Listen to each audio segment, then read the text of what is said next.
नमस्कार। आज आप लोग का स्वागत है आधारशिला क्लासेज पर।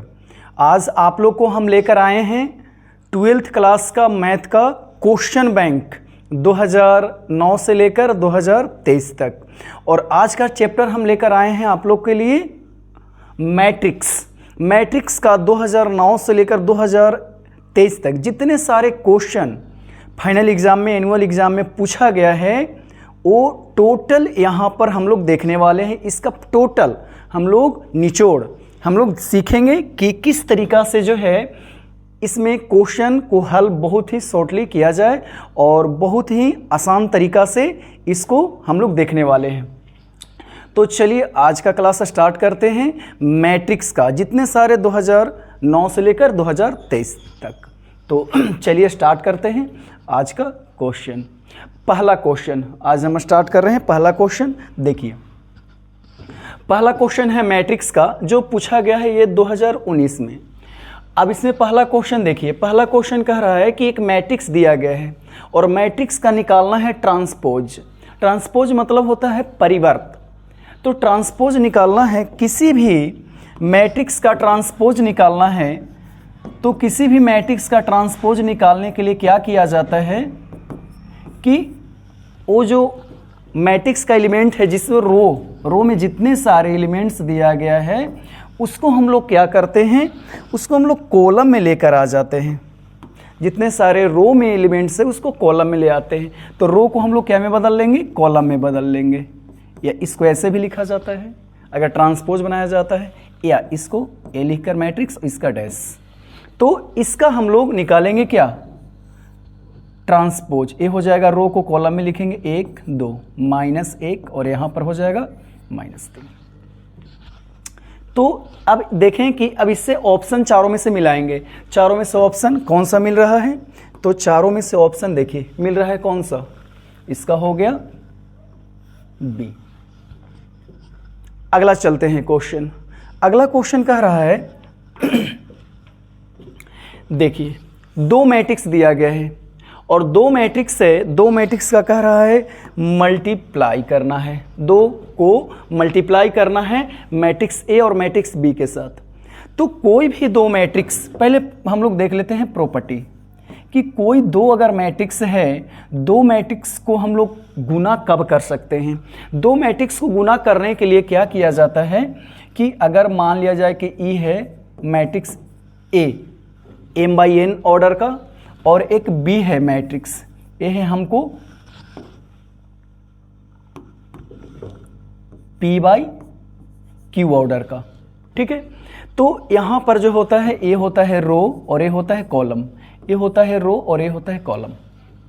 तो कहता है कि कोई भी दो मैट्रिक्स को गुना करना है। तो दो मैट्रिक्स को गुना करने के लिए फर्स्ट मैट्रिक्स का कॉलम और सेकेंड मैट्रिक्स का रो अगर इक्वल है तो दोनों मैट्रिक्स को क्या कर सकते हैं, गुना कर सकते हैं।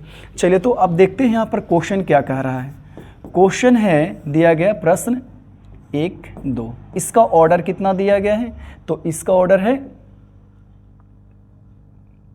1 रो और 2 कॉलम। एक मैट्रिक्स बी दिया गया है, मैट्रिक्स बी है, इसमें है 2 रो और 1 कॉलम। यहाँ पर भी हम लोग देख ले रहे हैं कि इसका कॉलम फर्स्ट मैट्रिक्स का और सेकेंड मैट्रिक्स का रो दोनों क्या है, इक्वल है। तो दोनों को क्या कर सकते हैं, हम लोग गुना कर सकते हैं। तो दोनों को गुना करेंगे तो देखिए दोनों को गुना करने के लिए क्या करना पड़ेगा हम लोग को, मैट्रिक्स ए के लिए एलिमेंट्स ऐसे रख देंगे, ठीक है, और मैट्रिक्स बी कितना होगा ऐसे। अब दोनों को मल्टीप्लाई करेंगे तो देखिए हम लोग को जब भी मल्टीप्लाई करना है कोई भी दो मैट्रिक्स, तो यहाँ पर कॉलम, तो दोनों का इसका सी इसका आर, सी और आर बराबर हो गया। तो जो इसमें रो बचा और इसका जो कॉलम वही इसका ऑर्डर कहलाएगा। तो ऑर्डर कितना हो जाएगा इसका ऑर्डर हो जाएगा 1/1 का ऑर्डर हो जाएगा।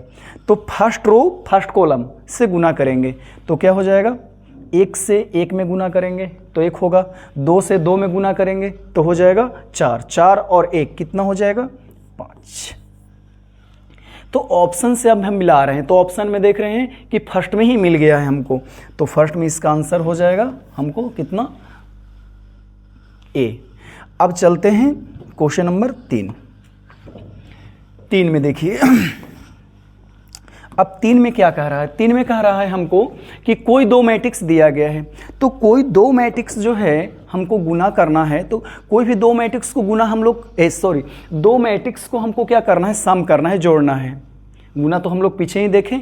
तो दो मैट्रिक्स को अगर हमको जोड़ना है तो दो मैट्रिक्स को जोड़ने के लिए कब हम लोग जोड़ सकते हैं? कोई दो मैट्रिक्स को जोड़ना है तो दो मैट्रिक्स को जोड़ने के लिए क्या शर्त है? तो शर्त है कि दोनों का ऑर्डर इक्वल होना चाहिए, दोनों का कोटि बराबर होगा तो ही। जैसे अगर मान लिया जाए कि यहाँ है m/n तो इसको भी होना चाहिए m/n। इसका मतलब है इसमें रो और उसका रो इक्वल, इसका कॉलम और उसका कॉलम दोनों का अगर इक्वल होगा तो दोनों मैट्रिक्स को क्या कर सकते हैं? हम लोग जोड़ सकते हैं। तो अब चलिए इसमें हम लोग देखते हैं। तो संगत अवयव को जोड़ा जाता है, कोरेस्पॉन्डिंग एलिमेंट्स, तो संगत अवयव को जोड़ा जाता है। तो देखिए a + b तो कितना होगा? तो यहां पर देखेंगे इसका जो है 3 से जोड़ेंगे 1 तक कितना होगा? 4 हो जाएगा। और फिर 4 से जोड़ेंगे 2 तो 4 और 2 कितना हो जाएगा? 6 हो जाएगा। और 5 को जोड़ेंगे 1 से तो हो जाएगा ये 6। तो हमारा कितना हो जाएगा? ये है हमारा 1 रो और 3 कॉलम। तो 4 6 6 तो देख लेते हैं 4 6 6। तो ऑप्शन नंबर हमको कितना मिल गया? ए ही मिल गया। अगला चलते हैं क्वेश्चन। अगला देखिए, कोई भी मैट्रिक्स है, कोई भी मैट्रिक्स को अगर मल्टीप्लाई करना है, ठीक है, तो ऑल एलिमेंट्स में मल्टीप्लाई होगा। देखिए कितना?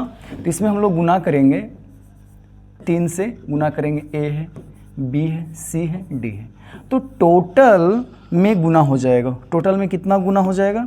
तो देखिए इसमें गुना करेंगे हम लोग टोटल से, तो 3 में से गुना करेंगे तो हो जाएगा 3a, 3 से b में करेंगे तो हो जाएगा 3b, और 3 से c में करेंगे तो हो जाएगा 3c, और 3 में d से करेंगे तो हो जाएगा 3d।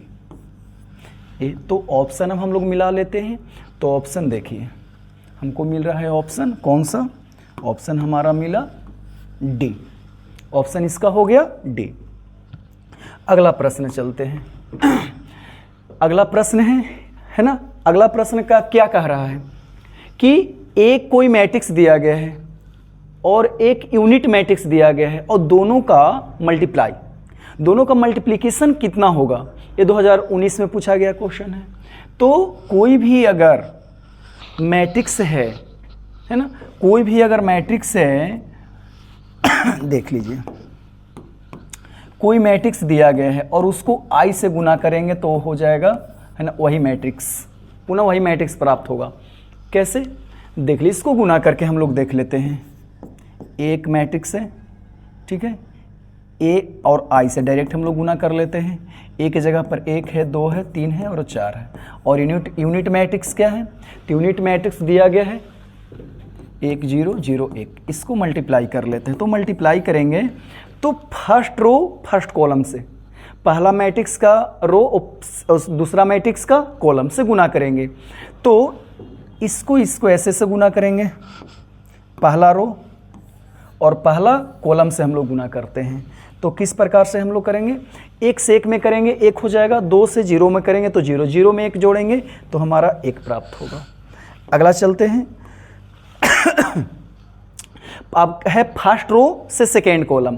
तो फर्स्ट रो से सेकेंड कॉलम 1 से 0 में गुना करेंगे तो 0 होगा, 2 से 1 में करेंगे तो 2 होगा, 2 में 0 जोड़ेंगे तो हो जाएगा हमारा कितना? 2। अब सेकेंड रो से फर्स्ट कॉलम 3 से 1 में 3 और 4 से 0 में 0 तो हो जाएगा, यहाँ पर 3 में 0 जोड़ेंगे 3 होगा। सेकेंड रो से सेकेंड कॉलम, तो सेकेंड रो से सेकेंड कॉलम में गुना करेंगे तो 3 से 0 में तो 0, 4 से 1 में गुना करेंगे तो 4 में, और 4 में 0 जोड़ेंगे तो कितना हो जाएगा? 4। तो हमको क्या बदलाव नहीं आ रहा है। हम यहाँ पर लिख भी दिए हैं कि कोई अगर मैट्रिक्स है और मैट्रिक्स को अगर हम यूनिट मैट्रिक्स से गुना करेंगे, ठीक है, क्योंकि यूनिट मैट्रिक्स का क्या होता है? सबसे पहले यूनिट मैट्रिक्स जो है हमारा स्क्वायर मैट्रिक्स होना चाहिए, ठीक है ना। Square matrix. तो मैट्रिक्स भी हम देख लेंगे कि मल्टीप्लाई होने लायक है कि नहीं है शर्त के अकॉर्डिंग। तो कोई भी अगर यूनिट मैट्रिक्स को, है ना, यूनिट मैट्रिक्स के साथ गुना किया जाता है तो मैट्रिक्स में बदलाव नहीं होता है। तो यहाँ भी देख लिए ऑप्शन हमारा कौन सा मिल रहा है, तो ऑप्शन देखिए ऑप्शन कौन सा हो गया, ऑप्शन हो गया हमारा बी। ठीक है, अगला प्रश्न चलते हैं। अगला है 6। इसमें देख लेते हैं हम लोग। देखिए क्वेश्चन नंबर 6, इसको केवल सम निकालना है। सम कोरेस्पॉन्डिंग एलिमेंट्स को क्या करना है, जोड़ते जाना है। तो कोरेस्पॉन्डिंग एलिमेंट्स को जोड़ेंगे, तो कोरेस्पॉन्डिंग एलिमेंट्स जोड़ेंगे, फर्स्ट रो फर्स्ट कॉलम और इसका फर्स्ट रो फर्स्ट कॉलम। तो एक में अगर ए जोड़ेंगे तो कितना हो जाएगा, वह हो जाएगा 1 + a होगा। दोनों अलग अलग है ना, विजातीय है। इसमें सेकेंड रो है ना, फर्स्ट रो सेकेंड कॉलम, इसका फर्स्ट रो सेकेंड कॉलम। तो अब जल्दी जल्दी जोड़ देते हैं, इसको हम लोग पता है। तो 2 में b जोड़ेंगे तो हो जाएगा 2 + b, 3 में c जोड़ेंगे तो 3 + c होगा, 4 में d जोड़ेंगे तो 4 + d होगा। इसका ऑप्शन से हम लोग क्या कर लेते हैं, मिला लेते हैं। तो ये तो होगा नहीं, यहाँ पर 1+, तो ये भी नहीं होगा।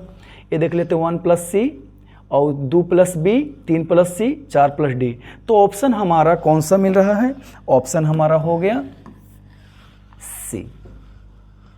अगला प्रश्न चलते हैं। देखिए अब हमारा ये प्रॉपर्टीज है ना, ये प्रॉपर्टीज है।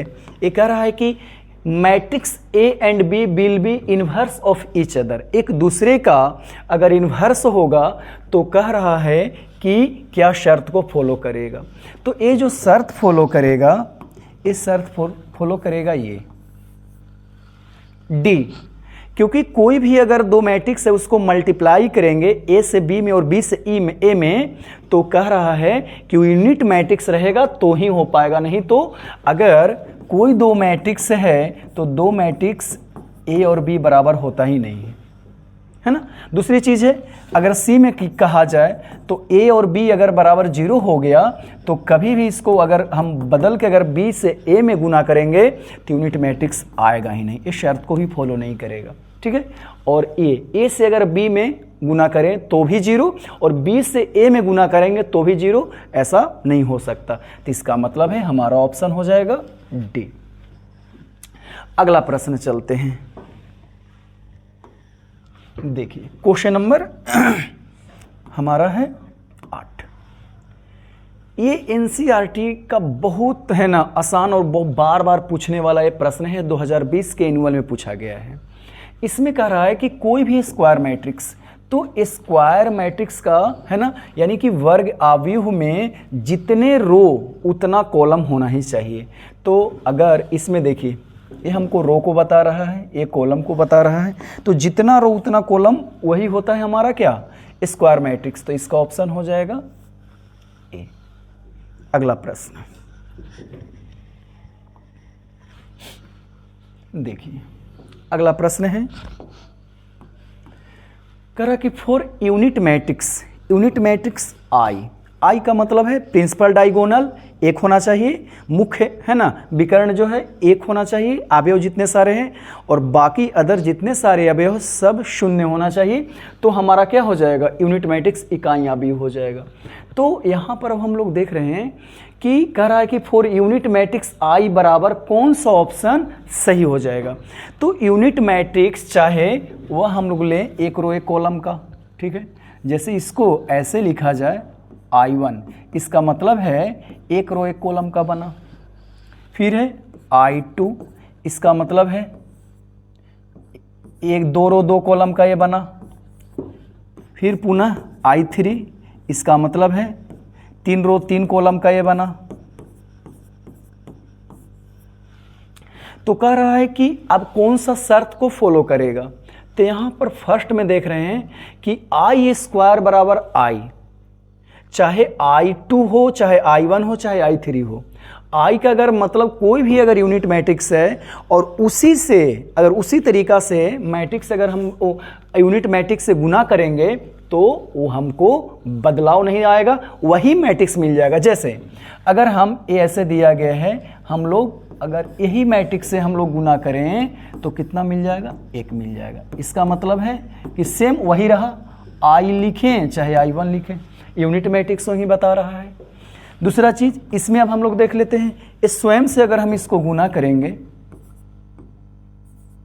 स्वयं से गुना करेंगे तो भी हमको कितना मिलेगा, इसको I लिखें चाहे I2 लिखें, I2 का मतलब दो कॉलम का होना चाहिए, या इसको भी अगर स्वयं से हम लोग गुना करें तो इसको भी स्वयं से हम लोग गुना करेंगे तो भी इतना ही मिलेगा। इसका मतलब है कि कोई भी अगर यूनिट मैट्रिक्स है, स्वयं से अगर हम गुना कर रहे हैं तो वही मैट्रिक्स क्या हो रहा है, प्राप्त हो रहा है।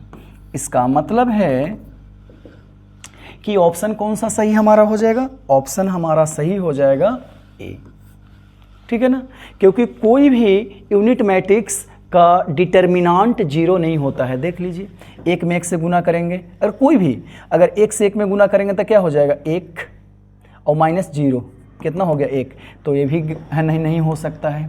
फिर कह रहा है कि किसी भी यूनिट मैट्रिक्स का डिटर्मिनांट जो है वह 2 होता है, 2 होता ही नहीं है, 1 ही होता है।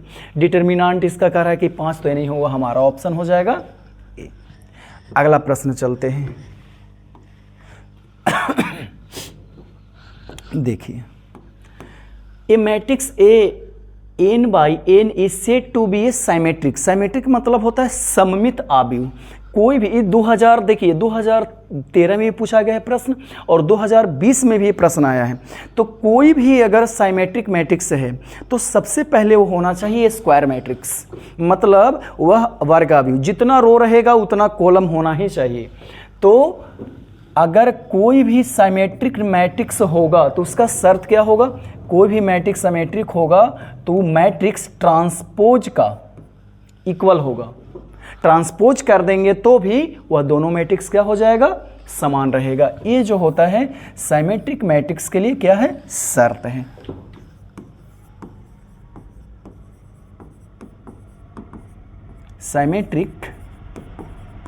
सिमेट्रिक मैट्रिक्स के लिए क्या है, शर्त है ना। कोई भी मैट्रिक्स उसका ट्रांसपोज दोनों इक्वल आएगा तो सिमेट्रिक मैट्रिक्स। तो इसमें शर्त क्या कह रहा है, इसका ले लेते हैं AIJ, तो इसको अगर ट्रांसपोज करेंगे तो क्या हो जाएगा, AJI के बराबर हो जाएगा। तो ऑप्शन से मिला ले लेते हैं, है ना। देख लीजिए, इसका ऑप्शन मिल जा रहा है हमको, कौन सा, इसका ऑप्शन हमको मिल रहा है B। अगला प्रश्न चलते हैं।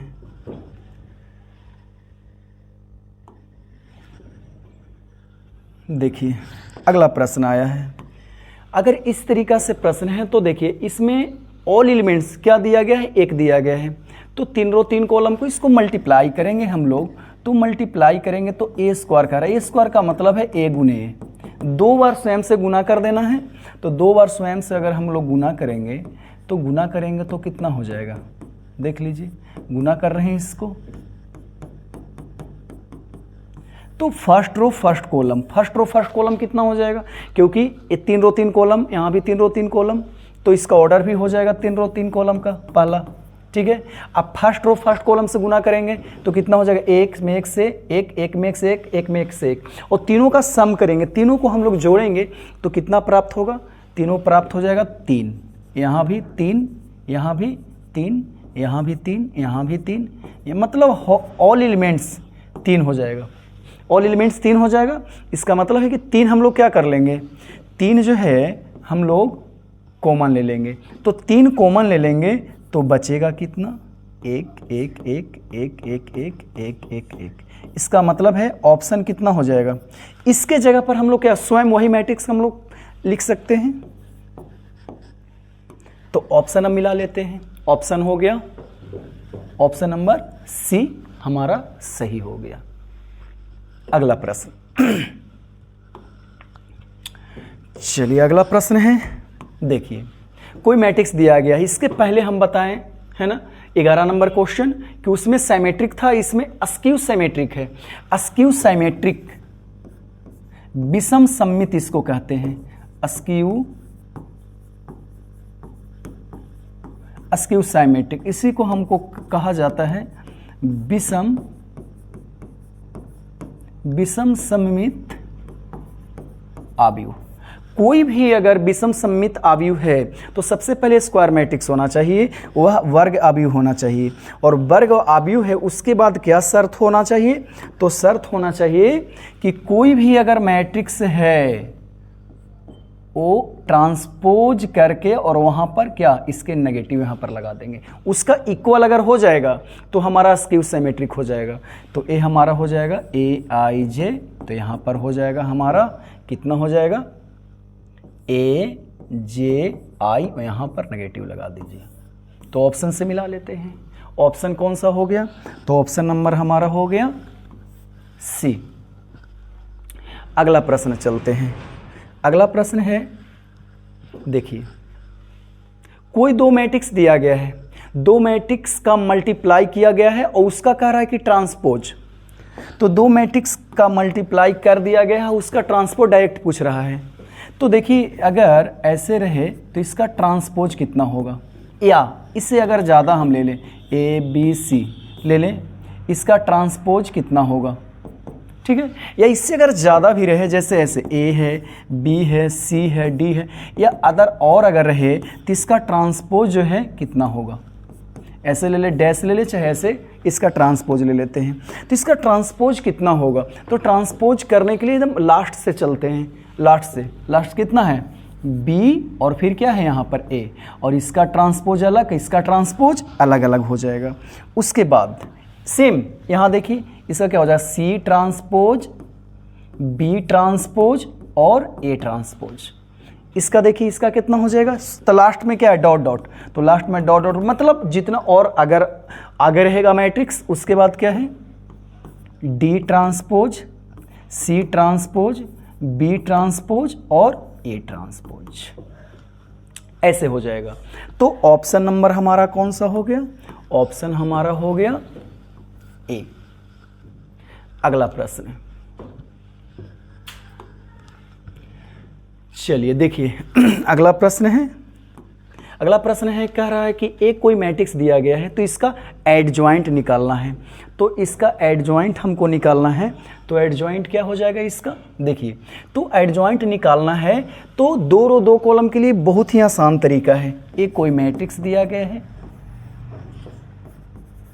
कोस थीटा, यहाँ पर माइनस साइन थीटा, ये है हमारा साइन थीटा और ये हमारा है कोस थीटा। इसका एडजॉइंट अगर हमको क्या करना है, इसका एडजॉइंट हम लोग को ज्ञात कर देना है। तो इसका एडजॉइंट हम लोग ज्ञात करेंगे तो देखिए प्रिंसिपल डायगोनल है ना, ध्यान से इसको एक बार देख लेना है। इसका प्रिंसिपल जो डायगोनल है उसको जगह को इंटरचेंज कर देना है, और सेकेंडरी जो डायगोनल है, सेकेंडरी डायगोनल को क्या कर देना है, सेकेंडरी जो डायगोनल है उसका साइन चेंज कर देना है बस। तो कैसे होगा, देखिए इसको इंटरचेंज करेंगे तो वही रहेगा कोस थीटा, यहाँ भी रहेगा कोस थीटा, थोड़ा सा है ना कलर चेंज कर लेते हैं, यहाँ पर साइन चेंज कर दीजिए तो यहाँ हो जाएगा प्लस का हो जाएगा तो माइनस, यहाँ माइनस है तो क्या हो जाएगा प्लस हो जाएगा, दिखाई देना चाहिए है ना कोस थीटा। कौन सा ऑप्शन हो जाएगा, तो ऑप्शन नंबर हमारा कितना हो जाएगा, ऑप्शन नंबर हमारा हो जाएगा सी। अगला प्रश्न चलते हैं। अगला प्रश्न देखिए है ना, अगला प्रश्न कह रहा है क्वेश्चन नंबर 15, दोनों इक्वल दिया गया है। तो दोनों इक्वल होने के लिए शर्त है कि क्या होना चाहिए, कोरेस्पोंडिंग एलिमेंट्स इक्वल होना चाहिए। इक्वल होने के लिए कह रहा है कि x का वैल्यू हमको ज्ञात कर दीजिए। तो x का वैल्यू हम लोग क्या करते हैं, ज्ञात कर लेते हैं। तो x का वैल्यू हम लोग को ज्ञात करना है, तो कैसे हम लोग इसको ज्ञात कर लेंगे। तो x का वैल्यू देखिए x का वैल्यू हम लोग को ज्ञात करना है, तो x का वैल्यू इसको ऐसे इसका डिटर्मिनांट निकालने के लिए कह रहा है। तो डिटर्मिनांट कितना हो जाएगा इसका, देखिए इसमें गुना करेंगे है ना, तिरछा तिरछी गुना करेंगे तो कितना हो जाएगा 6 से 1 में तो कितना हो जाएगा 6 माइनस है ना 6x, और ये कितना है माइनस 18 दूनी 36, ये 18 दूनी 36 माइनस कितना हो जाएगा 18 दूनी के 36। ऐसे यहाँ पर जो दिया गया है मैट्रिक्स, मैट्रिक्स का तो वैल्यू होता नहीं है, लेकिन यहाँ पर जो क्वेश्चन थोड़ा सा टाइप किया गया है ये थोड़ा सा बदलाव यहाँ पर होना चाहिए। ऐसे सीधा ही इसका साइन जो है ऐसे देना चाहिए था, ठीक है, साइन जो है इसको ऐसे देना चाहिए था, ठीक है ना। ऐसे रहता तो हम लोग क्या करते, इसको ऐसे रहना चाहिए था यहाँ पर, है ना। तब इसका हम लोग क्या करते, डिटर्मिनेंट निकाल, लेकिन मैट्रिक्स दिया गया है और बोल भी नहीं रहा, वो डायरेक्ट इसका बोल रहा है कि एक्स का वैल्यू निकाल दीजिए, तो ऐसे तो ये निकल नहीं सकता, ऑप्शन नहीं मिल पाएगा। तो हम लोग को क्या करना पड़ेगा, इसका जो है संभव है, लगता है कि इसका संभव है, ज्ञात किया जा सकता है ना। इसका ज्ञात किया जा सकता है कैसे, एक्स का वैल्यू कह रहा है तो कॉरेस्पॉन्डिंग एलिमेंट्स देख लेते हैं। कॉरेस्पॉन्डिंग एलिमेंट्स कितना हो जाएगा, 1 माइनस एक्स बराबर 6, है ना। इसको से इसको इक्वल कर लेते हैं, तो ये प्लस है तो उधर जाएगा तो कितना हो जाएगा, हो जाएगा -1, तो माइनस एक्स बराबर कितना हो जाएगा 5, एक्स बराबर कितना हो जाएगा -5, आ गया ऑप्शन, है ना। मैट्रिक्स है तो कोरेस्पॉन्डिंग एलिमेंट्स क्या करना है, इक्वल कर लेना है, तो आगे हमारा तो ऑप्शन नंबर हमारा कौन सा हो जाएगा, ऑप्शन हमारा हो जाएगा सी, ठीक है। अगला प्रश्न चलते हैं। अगला प्रश्न है, कह रहा है कि let A B a non singular matrix, है ना, नॉन सिंगुलर मैट्रिक्स कह रहा है और ऑर्डर कितना है 2×2 का। तो कोई भी अगर नॉन सिंगुलर मैट्रिक्स है, कोई भी अगर नॉन सिंगुलर अगर मैट्रिक्स वह है, नॉन सिंगुलर अगर वह मैट्रिक्स है तो उसका डिटर्मिनेंट जो है वह 0 के बराबर नहीं होगा। नॉन सिंगुलर है तो उस 0 के बराबर वह नहीं होना चाहिए। तो कह रहा है कि उसका इन्वर्स और उसका डिटर्मिनेंट तो किसके बराबर होता है, ये प्रॉपर्टीज है, ये किसके बराबर हो जाएगा, बी के, है ना। अगला प्रश्न चलते हैं। अगला प्रश्न देखिए, दो मैट्रिक्स दिया गया है, दो मैट्रिक्स को मल्टीप्लाई करने के लिए हम लोग प्रॉपर्टी सीख लिए कि पहला मैट्रिक्स का कॉलम और दूसरा मैट्रिक्स का रो, मतलब सी और आर बराबर होना चाहिए, तो दोनों मैट्रिक्स को हम लोग गुना कर सकते हैं। तो इसको दोनों को तो ऑर्डर बराबर है तो सिर्फ गुना कर देना है, तो गुना करना है ए गुने बी, मैट्रिक्स ए ले लेते, 1 1 0 1, यहाँ पर कितना है 0 1 1 0, दोनों को मल्टीप्लाई कर देना। तो दोनों को मल्टीप्लाई करेंगे तो फर्स्ट रो फर्स्ट कॉलम 1 से 0 में 0 हो जाएगा, 1 से 1 में 1 हो जाएगा, तो 0 में 1 जोड़ेंगे तो कितना हो जाएगा 1। अब फर्स्ट रो सेकेंड कॉलम 1 से 1 में करेंगे 1, 1 से 0 में करेंगे 0 में 1 जोड़ेंगे 1 हो जाएगा। अब सेकेंड रो फर्स्ट कॉलम 1 से 0 में 0, 1 से 1 में करेंगे 1, 1 और 0 जोड़ेंगे तो कितना हो जाएगा 1 हो जाएगा। अब देखिए 0 में 1 से 0, 1 में 0 से 0, 0 में 0 जोड़ेंगे तो कितना हो जाएगा 0 हो जाएगा। ऑप्शन नंबर हमारा कौन सा मिल गया, ऑप्शन नंबर हमारा मिल रहा है बी, है ना। अगला प्रश्न, ऑप्शन नंबर हमारा हो गया बी। अगला प्रश्न देखिए, अगला प्रश्न है, कोई मैट्रिक्स 3 रो 3 कॉलम का दिया गया, तो कह रहा है कि उसका स्क्वायर जब निकालेंगे तो यूनिट का मतलब प्रिंसिपल डायगोनल 1 होना चाहिए, बाकी सब अवयव 0, या वो ए के बराबर ही रहेगा, या नल मैट्रिक्स मतलब ऑल एलिमेंट जो है 0 होगा, चाहे माइनस के है ना लगाएंगे तो उसके इक्वल होगा। तो देख लेते हैं, एक कोई मैट्रिक्स दिया गया है, एक कोई मैट्रिक्स है और उसका स्क्वायर कह रहा है, स्क्वायर मतलब ए से ए में गुना करना, स्वयं से गुना करना है। एक है 0 0 0 1 0 है और ए है, बी है -1 है, और फिर वही स्वयं है 1 0 0 0 1 0, ए है, बी है, -1 है। ये हमारा दिया गया है क्वेश्चन, और स्वयं से क्या करना है, गुना करना है। तो स्वयं से हम लोग को गुना कर देना है, तो कैसे हम लोग गुना करेंगे देख लीजिए।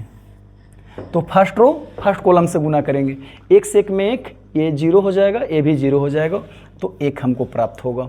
अगला चलिए, फर्स्ट रो सेकेंड कॉलम 1 से 0 में 0, 0 से 1 में 0, 0 से b में तो 0, टोटल हो जाएगा 0।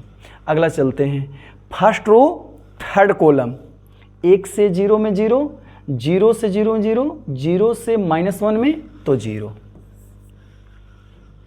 अगला चलिए, second row first column, second row first column कैसे चलेंगे, 0 से 1 में 0, 1 में 0 से 0, 0 से 0, टोटल 0 हो जाएगा। सेकेंड रो सेकेंड कॉलम 0 से 0 में 0, 1 से 1 में 1, और कितना हो जाएगा 0 से b में तो 0, तो 1 में 0 जोड़ेंगे तो 1 होगा। अब सेकेंड रो थर्ड कॉलम, तो सेकेंड रो थर्ड कॉलम 0 से 0 में 0, 1 से 0 में 0 और 0 से -1 में, टोटल 0 हो गया। अब थर्ड रो फर्स्ट कॉलम 1 से 1 में, है ना, क्या होगा a में 1 से गुना करेंगे a होगा, ठीक है, और b से करेंगे तो 0, -1 में a से गुना करेंगे तो -a, एक हमको जोड़ेंगे तो क्या हो जाएगा 0, a से 0 में 0, b से 1 में b और -b हो जाएगा, तो -b प्लस b 0। अब third row third column a में 0 से 0, b में 0 से 0, -1 में -1 से +1 में 0 जोड़ेंगे +1। तो देख लीजिए ये हमारा हो गया यूनिट मैट्रिक्स, है ना, क्या हो गया यूनिट मैट्रिक्स। यूनिट मैट्रिक्स मतलब इकाइयाँ भी, मतलब प्रिंसिपल डायगोनल 1, बाकी सब 0। तो ऑप्शन हमारा कौन सा मिल रहा है, ऑप्शन मिल रहा है ए। अगला प्रश्न देखिए, अगला प्रश्न कह रहा है इसमें कि एक ए मैट्रिक्स दिला है, एक बी मैट्रिक्स दिला है, शर्त दिला है ए स्क्वायर बराबर बी, तो कह रहा है कि वैल्यू अल्फा का हमको निकाल देना है। तो ए स्क्वायर मतलब, है ना, ए स्क्वायर मतलब ए गुने ए स्क्वायर का मतलब है ए गुने ए, ठीक है, ए गुने ए करना है तो कितना हो जाएगा, मल्टीप्लाई कर देते हैं, अल्फा 0 1 1, तो स्वयं से गुना करते हैं, अल्फा 0 1 1, मल्टीप्लाई करेंगे तो कितना हो जाएगा यहाँ पर, तो first row first column alpha से अल्फा, अल्फा स्क्वायर, ये 0, तो 0 में अल्फा स्क्वायर जोड़ेंगे तो अल्फा स्क्वायर। फिर देखिए first row second column alpha से 0 तो 0, 0 से 1 तो 0, 0 में 0 जोड़ेंगे तो 0 हो जाएगा। सेकेंड रो फर्स्ट कॉलम 1 में अल्फा से गुना करेंगे अल्फा, 1 से 1 में गुना करेंगे तो 1, तो 1 में अल्फा से गुना करेंगे अल्फा, 1 से 1 में गुना करेंगे 1, तो अल्फा प्लस कितना हो जाएगा, अल्फा प्लस 1 हो जाएगा।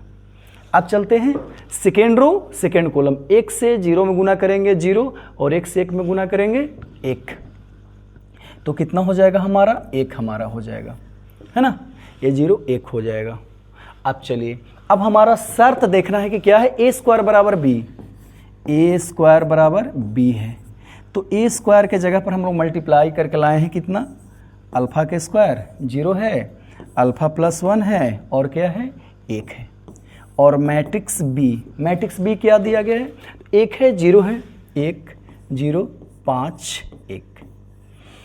अब कोरस्पोंडिंग एलिमेंट्स को क्या करना है, बराबर करना है, तो अल्फा स्क्वायर बराबर लेना है कितना 1, तो अल्फा बराबर क्या हो जाएगा प्लस और -1।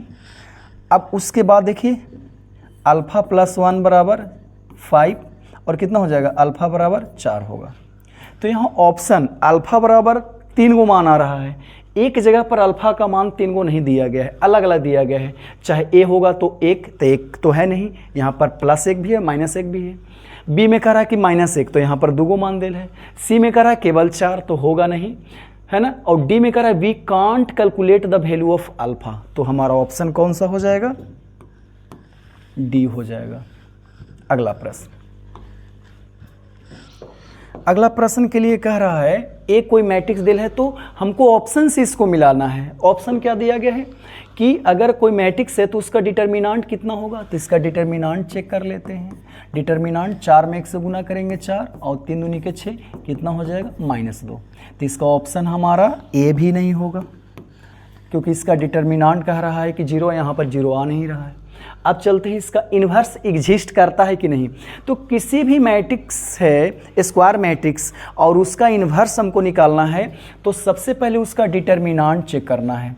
डिटर्मिनांट 0 के बराबर नहीं है, ठीक है ना, डिटर्मिनांट 0 के बराबर नहीं है, इसका मतलब है कि डिटर्मिनांट 0 के बराबर नहीं है तो नॉन सिंगुलर है, और नॉन सिंगुलर है तो इसका इन्वर्स क्या कर सकते हैं, एग्जिस्ट हो सकता है, इसका इन्वर्स निकाला जा सकता है।